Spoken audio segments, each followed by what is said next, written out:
कहानी की शुरुआत होती है जापान की एक आइलैंड पर बने कोयले की खान को देखते हैं, जहाँ बहुत सारे कोरियन मजदूरों से बिल्कुल जानवरों की तरह काम करवाया जा रहा था। और तभी एक बच्चा पत्थर के नीचे दबने से मारा जाता है, जिसे देखकर वहाँ पर सारे लोग काफी दुखी हो जाते हैं। उस बच्चे की डेड बॉडी को उसकी फैमिली को दे दिया जाता है। अब यहीं पर हमें कोरियन आदमी को देखते हैं, जिसे सारे कोरियन अपना लीडर कहते थे। यहाँ वो लीडर इन बच्चों से कहता है कि तुम तीनों को आज रात यहाँ से किसी तरह निकल कर कोरिया जाना होगा, ताकि वहाँ जाकर तुम सभी को ये बता सको कि हमारे साथ यहाँ पर कितना बुरा सलूक किया जा रहा है। तो इसी वजह से लीडर का एक आदमी उन तीनों बच्चों को गाइड करता है, जिसके बाद वो तीनों बच्चे इस आइलैंड से भागने की कोशिश करते हैं। लेकिन बदकिस्मती से एक बच्चा पकड़ा जाता है, जिसे दिखते ही दिखते गार्ड शॉट करके मार देता है, जबकि बाकी दो बच्चे समंदर तक पहुंच जाते हैं। लेकिन वो दोनों भी बच नहीं पाते, उनको भी एक शिप के जरिए पकड़ लिया जाता है। इसके फौरन बाद हमें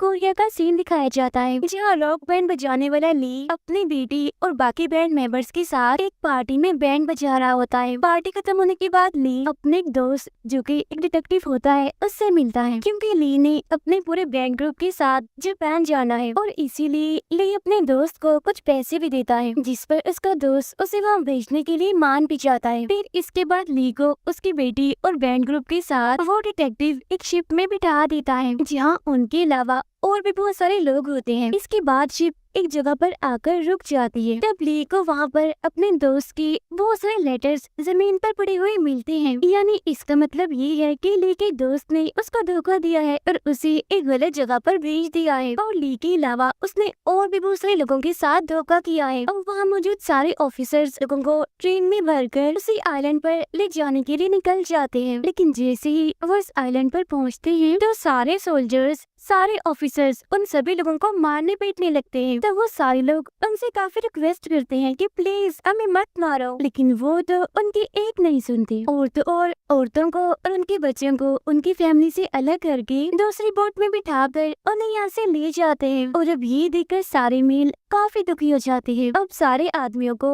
एक जगह पर ले जाकर उनका सारा सामान उनसे ले लिया जाता है। माइन कंपनी का जूनियर मैनेजर वहाँ पर आकर ली से कहता है कि चलो जापान का गीत बजाओ। इसीलिए उसके कहने पर सभी लोग उस गीत को बजाने लगते हैं। और तब इतनी ही देर में वहाँ पर सीनियर मैनेजर भी आ जाता है, जो सभी कोरिया से आए हुए लोगों से कहता है कि हम यहाँ पर आपका वेलकम करते हैं और अब से आप हमारे लिए ही काम करेंगे। अब यहाँ पर सारे लोगों को उनकी अकाउंट स्लिप दी जाती है, जिसमें उन लोगों के इस आइलैंड पर आने का खर्चा, यहाँ पर रहने का खर्चा और साथ ही इस तरह के बहुत सारे खर्चों की कीमतें लिखी गई होती है, जिनके पैसे कंपनी सारे मजदूरों की मजदूरी से काटेगी। इतने पैसे लेने के बावजूद भी उन्हें गंदा सा कीड़ों वाला खाना ही दिया जाता है, जिसके बाद सभी लोगों को माइन के अंदर भेज दिया जाता है काम करने के लिए, जहाँ काम करने के बाद सारे लोग नहाने के लिए चले जाते हैं। अब यहाँ तो सुपरवाइजर, जो कि होता तो एक कोरियन है, लेकिन वो एक लड़के को मार रहा होता है। तब ये देखकर कोरियन में से एक गैंगस्टर, जिसका नाम जॉय होता है, वो उस सुपरवाइजर से लड़ने लगता है। और तब इतनी देर में माइन कंपनी का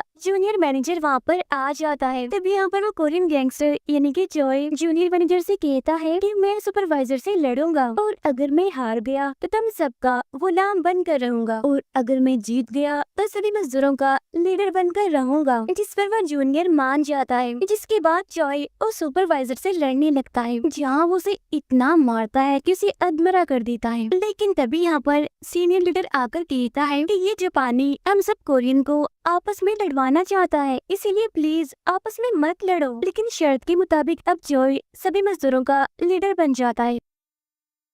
उधर सीनियर मैनेजर बहुत सारी औरतों और बाकी ऑफिसर्स के साथ खाना खा रहा होता है, जहाँ पर ली की बेटी भी होती है। और तभी सीनियर मैनेजर अपने ऑफिसर को अपना पसंदीदा गाना बजाने के लिए कहता है। तब ये सुनकर ली की बेटी कहती है कि इस गाने को तो मैंने गाया है और जो इसका म्यूजिक है वो मेरे फादर ने दिया है, लेकिन उसकी लैंग्वेज सीनियर मैनेजर को बिल्कुल भी समझ नहीं आती। तो इसीलिए एक कोरियन लड़की सीनियर मैनेजर को समझाने के लिए ली की बेटी की बात को ट्रांसलेट करती है, जिसे सुनकर और सीनियर को काफी अच्छा लगता है। इसीलिए अब ली को उसके पूरे बैंड ग्रुप के साथ सीनियर के पास ले जाया जाता है, जहाँ पर ली अपनी बेटी को देखकर काफी खुश हो जाता है। दूसरी तरफ कोरियन आर्मी बेस पर उस ऑफिसर को उस माइन के लीडर की तस्वीर देकर कहते हैं कि तुम्हें किसी तरह करके इसको उस आइलैंड से बाहर निकालना है, क्योंकि वो एक इकलौता इंसान है जो कि वहाँ के कोरियंस का लीडर है। और तब इस बात पर ये आर्मी ऑफिसर मान जाता है, इसीलिए अब वो खुद भी एक मजदूर बनकर उस आइलैंड के लिए निकल जाता है। उधर सीनियर मैनेजर एक पार्टी रखता है जिसमें माइन कंपनी के बाकी मेंबर्स भी आए होते हैं, और इस पार्टी में ली अपने सभी साथियों के साथ बैंड बजाकर सभी को काफी एंजॉय करवाता है। उधर गैंगस्टर जोय और बाकी मजदूर दूसरे कान में काम कर रहे होते हैं, यानी कि माइन नंबर 2 में। लेकिन तभी वहाँ पर एक हादसा हो जाता है, जहाँ कोयले से भरी एक ट्रॉली नीचे की तरफ जाने लगती है, जिसकी लपेट में आकर बहुत सारे लोग मारे जाते हैं और इस वजह से वहाँ पर आग भी लगना शुरू हो जाती है। ये जाने के बाद वो सीनियर मैनेजर अपने साथियों से कहता है कि जल्दी से माइन नंबर 2 को बंद कर दो, क्योंकि वैसे भी वहाँ से ज्यादा कोयला नहीं निकलता और साथ ही वहाँ पर कोरियन मजदूर हैं, तो इसीलिए अगर वो मर भी गए तो इससे हमें कोई भी फर्क नहीं पड़ेगा। तो इसीलिए उसके साथी ऐसा ही करते हैं और माइन नंबर 2 को बंद कर देते हैं। और ये देखकर अंदर फंसे हुए मजदूर काफी घबरा जाती हैं, काफी डर जाते हैं। लेकिन जब उस सीनियर को ये बात पता चलती है कि कोरियंस का लीडर भी उस माइन के अंदर है, तो वो ये ऑर्डर करता है कि किसी भी करके उसको वहाँ से बाहर निकालो, वरना सारे मजदूर हड़ताल पर उतर आएंगे। इसीलिए अब जापानी मजदूर माइन नंबर 2 को खोलने की कोशिश करने लगते हैं, लेकिन वो इसमें नाकामयाब ही रहते हैं। उधर माइन के अंदर सभी एक डायनामाइट को ब्लास्ट करके उस माइन को खोलकर वहाँ से बाहर आ जाते हैं, जहाँ वो जख्मी कोरियन लीडर सभी मजदूरों के पास आता है, जिसे देखकर सारे मजदूर काफी खुश हो जाते हैं। और इन्हीं में वो आर्मी ऑफिसर भी शामिल था, जिसको कि इस लीडर को यहाँ से निकालने के लिए भेजा गया था। जहाँ बाद में वो आर्मी ऑफिसर लीडर के पास आकर उसे कहता है कि मुझे आर्मी ने यहाँ पर भेजा है तुम्हें वापस ले जाने के लिए, लेकिन इसके लिए मुझे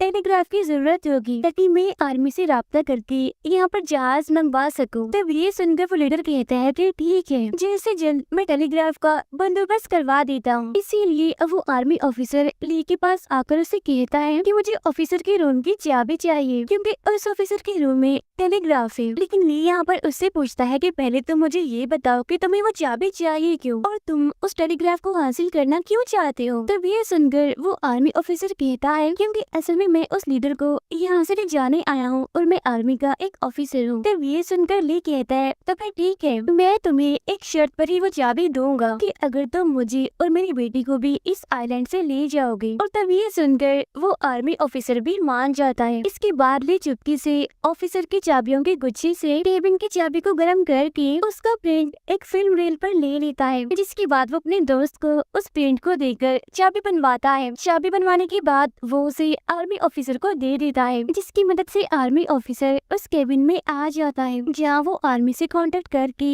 यहाँ पर शिप मंगवा लेता है। अब यहीं पर उस आर्मी ऑफिसर को कोरियन अकाउंट रिकॉर्ड भी मिलता है। लेकिन तभी हम देखते हैं कि आइलैंड के ऊपर से बहुत सारे दुश्मनों के बॉम्बर प्लेन गुजरते हैं, इसीलिए सभी लोग अपने अपने घरों में जाकर लाइट्स ऑफ कर देते हैं। जहाँ इस मौके का फायदा उठाकर वो आर्मी ऑफिसर उस लीडर को एक जगह पर लेकर आता है, जहाँ वो उस पर गन पॉइंट करके उसे कहता है कि मुझे उस केबिन में कोरियन अकाउंट रिकॉर्ड मिला है, जिसके मुताबिक इस आइलैंड पर जो भी मजदूर काम करते हैं या फिर मर जाते हैं, तुम उनका मुआवजा और उनकी सारी चीजें लोगों को नहीं देते, बल्कि आधी वो सीनियर मैनेजर के और आधी तुम्हारे अकाउंट में जाती है, क्योंकि उन सारे पेपर्स पर तुम्हारी साइन भी है।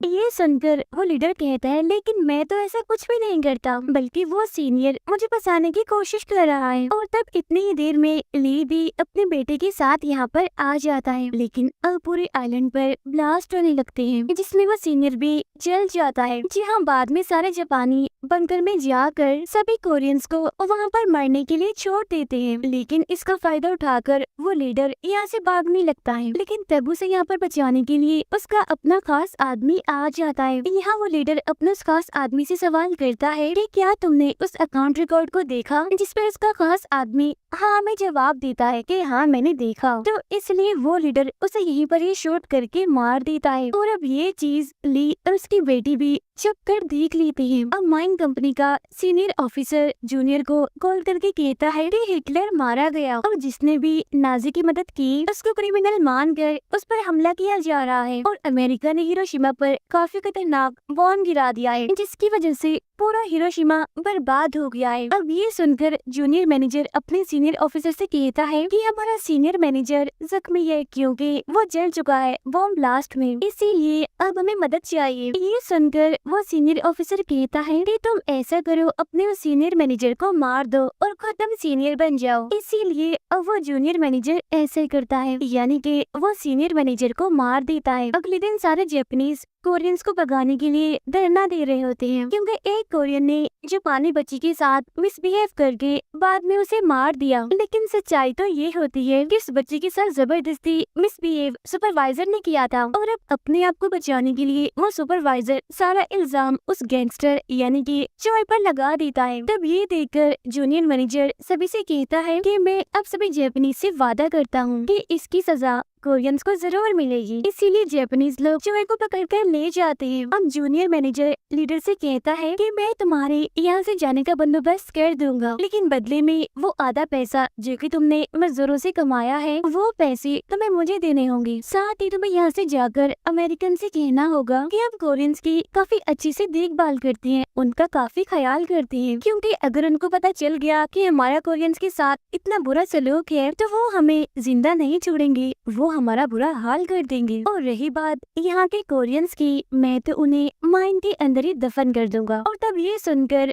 लीडर मान जाता है, लेकिन ये बात वो आर्मी ऑफिसर और ली की बेटी छुप कर सुन लेते हैं। इसके बाद लीडर सभी कोरियन से कहता है कि उन जापानीज ने चोई को गलत फंसाया है, साथ ही वो हमारे साथ भी काफी बुरा सलूक करते हैं, इसीलिए मैंने इस सिलसिले में सीनियर से बात की है और उसने हमारी बात सुन भी ली। इसीलिए अब से हमें अच्छा खाना और ज्यादा मजदूरी मिलेगी, लेकिन हाँ इसी खुशी में सभी को माइन में आना है क्योंकि वहाँ पर सेलिब्रेशन का एक इवेंट होने वाला है। ये सुनकर सभी लोग एकदम से काफी खुश हो जाते हैं, लेकिन तभी आर्मी ऑफिसर सभी से कहता है कि ये लीडर जो भी कह रहा है ये झूठ कह रहा है, क्योंकि असल में इसने आप लोगों के साथ धोखा किया है। ये असल में सीनियर और जूनियर के साथ मिलकर आप लोगों को मिलने वाले सारे पैसे सारे मुआवजे खा लेता है। तब ये सुनकर वो लीडर सभी से कहता है कि नहीं, ऐसा कुछ भी नहीं है, ये झूठ बोल रहा है क्योंकि ये असल में अमेरिका का जासूस है, इसीलिए तुम इसकी बातों में मत आओ। और तब यहाँ पर ली उन सभी को अकाउंट रिपोर्ट दिखाता है और तब ली की बेटी भी यहाँ पर सभी को कहती है कि हाँ वो आर्मी ऑफिसर बिल्कुल ठीक कह रहे हैं, क्योंकि इसने तो मेरे ही सामने अपने वफादार साथी को मार दिया। और अब ये सुनकर सारे लोग उस लीडर के खिलाफ हो जाते हैं, इसीलिए आर्मी ऑफिसर भी उसे यहीं पर ही मार देता है, जिसके बाद अब ये लोग चोई को भी आजाद कर देते हैं।